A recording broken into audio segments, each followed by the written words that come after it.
ಕೈಪಾಳ್ಯದಲ್ಲಿ ದಾವಣಗೆರೆ ವಿವಾದದ ಕಿಡಿ ಹೊತ್ಕೊಂಡಿದೆ. ಬಂಡಾಯಕ್ಕೆ ಜಮೀರ್ ಪ್ರಚೋದನೆ ನೀಡಿದ್ದಾರೆ ಈ ಆರೋಪ ಕೇಳಿಬರ್ತಿದೆ. ಬೈ ಎಲೆಕ್ಷನ್ ಮುಗೀತು, ಆದ್ರೆ ಬಂಡಾಯ ಒಂದ್ ಸ್ವಲ್ಪ ಹೊಗೆ ಆಡ್ತಿದೆ. ಬಂಡಾಯದ ಕಾವು ವಿವಾದ ಕಾಂಗ್ರೆಸ್ ಪಾಳ್ಯದಲ್ಲಿ. ಸದ್ಯ ಬಂಡಾಯಕ್ಕೆ ಜಮೀರ್ ಅಹಮದ್ ಅವರೇ ಪ್ರಚೋದನೆ ಕೊಟ್ರು ಅನ್ನುವ ಆರೋಪ ಕೇಳಿಬರ್ತಿದೆ. ಸಚಿವ ಜಮೀರ್ ಅಹಮದ್ ವಿರುದ್ಧ ಸಿಎಂ ಸಿದ್ದರಾಮಯ್ಯ ಅವರು ಅಸಮಾಧಾನ ವ್ಯಕ್ತಪಡಿಸಿದ್ದಾರೆ. ಹೈಕಮಾಂಡ್ ಹಂತದಲ್ಲಿ ದೂರು ಸಲ್ಲಿಕೆ ಎಂದು ಬೇಸರವನ್ನ ವ್ಯಕ್ತಪಡಿಸಿದ್ದಾರೆ. ತಮ್ಮ ನಿಲುವಿನಲ್ಲಿ ಸ್ಪಷ್ಟತೆಯನ್ನ ಹೊಂದಿದ್ದಾರೆ ಸಚಿವ ಜಮೀರ್. ನಿಮಗೆ ಗೊತ್ತಿರೋ ಹಾಗೆ 2 ಕ್ಷೇತ್ರದಲ್ಲಿ ಬೈ ಎಲೆಕ್ಷನ್ ನಡೆಯಿತು. ಸಂಬಂಧಪಟ್ಟ ಹಾಗೆ ಜಮೀರ್ ಅಹಮದ್ ಅವರು ಕ್ಷೇತ್ರಕ್ಕೆ ಭೇಟಿ ನೀಡಿದ್ರೆ ಹೊರತಾಗಿ ಪ್ರಚಾರ ಕಾರ್ಯಗಳಲ್ಲಿ ಭಾಗಿಯಾಗಿರಲಿಲ್ಲ. ಅದಕ್ಕೆ ಅಸಮಾಧಾನವೇ ಕಾರಣ.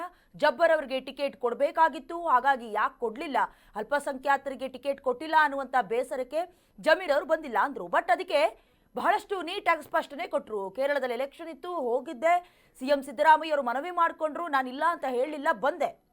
ಅದರ ಜೊತೆಗೆ ಅಲ್ಪಸಂಖ್ಯಾತರಲ್ಲಿ ಅಬ್ದುಲ್ ಜಬ್ಬರ್ ಅವ್ರಿಗೆ ಟಿಕೆಟ್ ಕೊಡಬೇಕು ಅನ್ನುವ ಒತ್ತಾಯ ನನಗಿರಲಿಲ್ಲ. ಸಮುದಾಯದಲ್ಲಿ 7 ಜನ ಗುರುತಿಸ್ಕೊಂಡಿದ್ರು, ಅಭ್ಯರ್ಥಿಗಳಿದ್ರು, ಅವರಿಗೆ ಯಾರೊಬ್ಬರಿಗೂ ಟಿಕೆಟ್ ಕೊಟ್ಟಿದ್ರು ಕೂಡ ನನಗೆ ಅಸಮಾಧಾನ ಇರ್ತಾ ಇರಲಿಲ್ಲ ಅನ್ನುವ ಬೇಸರ.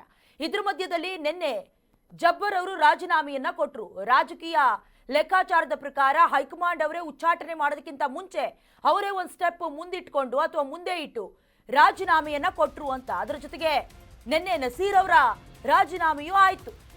ಹೈಕಮಾಂಡ್ ನಡೆ ಕುರಿತು ಎಚ್ಚರಿಕೆಯನ್ನ ಸಿಎಂ ಸಿದ್ದರಾಮಯ್ಯ ಅವರು ನೀಡಿದ್ರು. ಬಂಡಾಯದ ವಿಚಾರವಾಗಿ ನಿನ್ನ ಮೇಲೆ ವರಿಷ್ಠರು ಸಿಟ್ಟಾಗಿಬಿಟ್ಟಿದ್ದಾರೆ. ಹೈಕಮಾಂಡ್ ನಾಯಕರಿಗೆ ನೀನೇ ಸಮಜಾಯಿಷಿ ನೀಡಬೇಕಪ್ಪ ಅಂತ ಹೇಳಿದ್ರಂತೆ.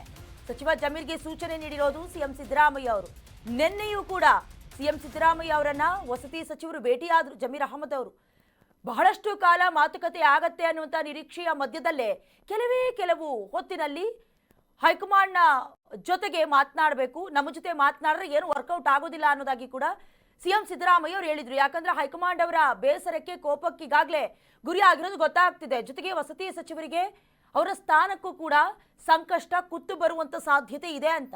ಸೊ ಹಾಗಾಗಿ ನಾನಂತೂ ಮಾತನಾಡೋದಕ್ಕೆ ಸಾಧ್ಯ ಇಲ್ಲ. ಯಾಕಂದ್ರೆ ಈ ಹಿಂದಿನ ಒಂದು ಎಕ್ಸಾಂಪಲ್ ಅನ್ನು ನೆನಪಿಸ್ಕೊಳ್ಬೇಕಾಗತ್ತೆ. ಸಹಕಾರಿ ಸಚಿವರಾಗಿದ್ದಂತಹ ಜೊತೆಗೆ ಸಿಎಂ ಸಿದ್ದರಾಮಯ್ಯ ಅವರಿಗೆ ಪರಮಾಪ್ತರಾಗಿದ್ದಂಥ KN ರಾಜಣ್ಣ ಅವರನ್ನ ಕೂಡ ಉಚ್ಚಾಟನೆ ಮಾಡಿದಂಥ ಸಂದರ್ಭದಲ್ಲಿ ಸಿಎಂ ಸಿದ್ದರಾಮಯ್ಯ ಅವರು ಖುದ್ದಾಗಿ ದೂರವಾಣಿ ಸಂಪರ್ಕದ ಮೂಲಕ ಕರೆ ಮಾಡಿದ್ರು. ಹೈಕಮಾಂಡ್ ಮನವೊಲಿಸೋಕೆ ಪ್ರಯತ್ನ ಮಾಡಿದ್ರು ಕೂಡ ಏನೇನು ವರ್ಕೌಟ್ ಆಗಲಿಲ್ಲ. ಮತ್ತೆ ರಿಸ್ಕ್ ತಗೊಳ್ಳೋದು ಬೇಡ, ಯಾವುದು ಕೂಡ ಅಂದುಕೊಂಡಂತ ಆಗೋದಿಲ್ಲ ಅನ್ನೋದನ್ನ ಮೊದಲೇ ನಿರ್ಧರಿಸಿದ್ರ ಗೊತ್ತಿಲ್ಲ. ಬಟ್ ಜಮೀರ್ ಅವ್ರಿಗೆ ಮಾತ್ರ ಅದೇನೇ ಅಸಮಾಧಾನ ಇದ್ರೂ ಸದ್ಯದ ಮಟ್ಟಿಗೆ ಹೈಕಮಾಂಡ್ಗೆ ಬೇಸರ ಇದೆ, ಹಾಗಾಗಿ ನೀನೇ ಮಾತನಾಡಬೇಕು ಅಂತ.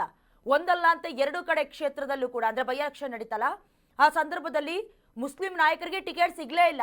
ಅಸಮಾಧಾನ ಕಾರಣವಾಯಿತು. ಅದಾದ ಮೇಲೆ ಅವರೇ ಸ್ವತಃ ಬಂದ್ರು, ಪಕ್ಷಕ್ಕಾಗಿ ದುಡಿತೀವಿ ಎಲ್ಲವೂ ಆಯಿತು. ಬಟ್ ಜಮೀರ್ ಅವರ ಎಲ್ಲೋ ಒಂದು ಕಡೆ ಪ್ರಚೋದನೆಗೆ, ಬಂಡಾಯಕ್ಕೆ ಕಾರಣವಾಗ್ಬಿಡ್ತಾ ಇದು ಹೈಕಮಾಂಡ್ ನಲ್ಲಿರುವಂತ ಬಹಳ ದೊಡ್ಡ ಚರ್ಚೆ, ಜೊತೆಗೆ ಸಿಟ್ಟಾಗೋದಕ್ಕೂ ಕೂಡ ಕಾರಣ.